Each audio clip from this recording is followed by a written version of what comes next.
Okay, so for this example, we're going to find sine of theta given cosine of theta is equal to -1/2 and theta is in quadrant 3.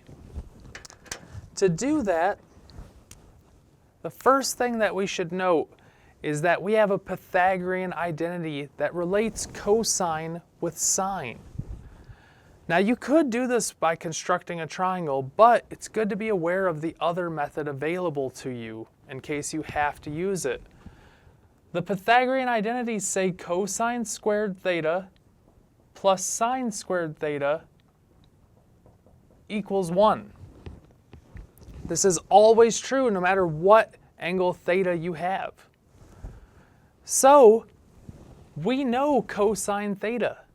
We can just substitute it into this formula to get -1/2 quantity squared plus sine squared equals 1. And now this is just like any algebra problem we've ever solved, except instead of an x or a u or a y, we have a trig function that we're solving for. So -1/2 squared is going to become -1 times -1 is +1 over 2 times 2 is 4. -1/2 squared is 1/4.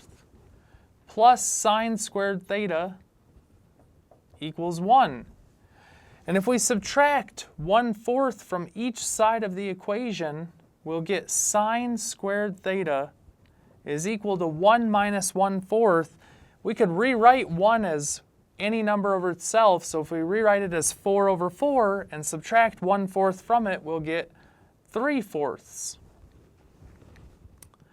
And now, to solve for sine of theta using this, we can take the square root of each side of the equation. To get sine alone, we'll get sine theta equals plus or minus the square root of 3 over the square root of 4 is 2. And now we just have to decide, is it positive or is it negative? And that's what this step says. Theta is in quadrant 3. Remember, sine is negative in quadrant 3.